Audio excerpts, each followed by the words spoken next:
So this is a title given to me, but I actually like it. I like the word Tryst. It reflects that my own experience with this condition is occasional, challenging, and unpredictable. Right, Macrodactyly is rare, and every one of the cases forces us to make difficult decisions. So I'm just going to share the struggles I faced and the insights that I've gained. So macrodactyly is a sporadic condition that is rare, affecting hands and feet. And the important thing about macrodactyly affects overgrowth of all the tissues: skin, fat, nerve, and bone. So it can be unilateral or bilateral, and often affecting multiple adjacent digits. So one of the hallmarks is the fat proliferation, often with a large nerve that is tortuous. And while the metacarpals are normal, usually there's there's associated syndactyly and curvatures. But there's also wide variation in presentations. Some children only have mild enlargement, and these can be managed conservatively. But many others present with like true macrodactyly, which is very disfiguring. So these are the 5 struggles that I have that I'd like to share in turn. So the first one is managing expectations of everyone. Usually not sometimes the patient, but often the people around the patient, the family and so on. Especially when amputation is being considered. So the usual indications are extreme deformity, or when the digit is functionless or compromising the rest of the hand function. As expected, we have a lot of parental resistance. And do we preserve form at all costs, or recommend early amputation to spare the child repeated surgery? So the case on the top right is an example where the patient underwent multiple procedures, but in the end still had to undergo amputation. Whereas the lower one, we did amputation for the central digit and some reconstruction for the index. So sometimes less is more. The second struggle is timing.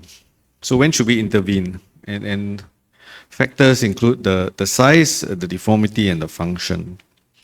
But also, at least in my practice, patient readiness, parent readiness for surgery. If we intervene early, it might prevent progression, but it has its own risk.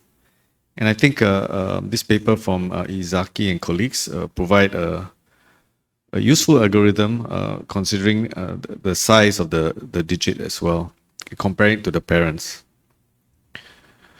So soft tissue debulking is the main treatment. We excise soft tissue, skin, and sometimes the nerve as well. And often not just in the digit, but right into the palm as well. Those of us who have done it before would know that the scars are usually not nice. It's often hypertrophic. There's residual bulk and deformity. And from the outset, I think it's important to explain that there's a need for multiple surgery. Number 4 is modulating the growth and bone surgery. And here I'd like to focus on epiphysiodesis to halt longitudinal growth. And this can be combined with soft tissue debulking to manage the overall size and proportion of the digit. So this paper from Wu is the only one I could find showing that overall there's sustained reduction in the length ratio. That means the affected digit versus the normal digit over the long term. So the final one is nail complex and fingertip bulk, and then this Sandeep walked in at the right time. So this is his case and his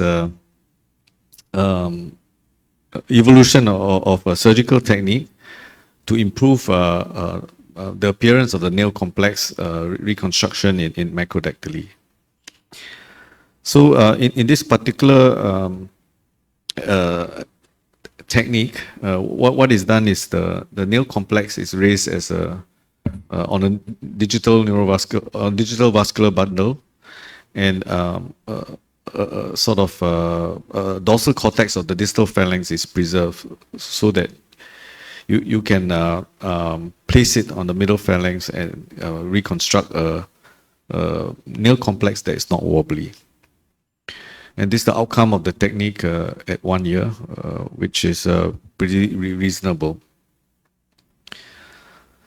So the last struggle I want to acknowledge, not just perhaps for macrodactyly, but for all congenital hand, is our limited experience, particularly for really long-term follow-up. And I like this saying, which I paraphrased from Simon K., which he said at a lecture some time ago. You really need your successor in pediatric or congenital hand surgery to assess the outcome of your treatment. You may think you do a great job at 1 month, 3 months, 6 months, but to figure out how it looks like after 10, 20, 30 years, I think you need a team. And I'm happy to have younger colleagues like Soman and Renita who are interested in pediatric hand as well. So how do we approach the suspected case of macrodactyly?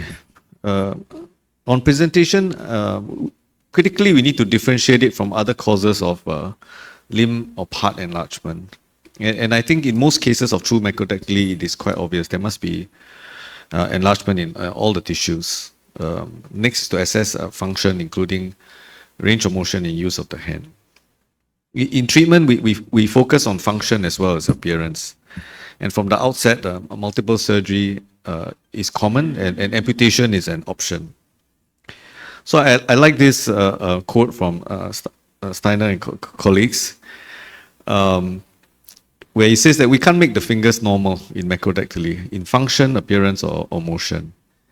And unattractive scarring is common.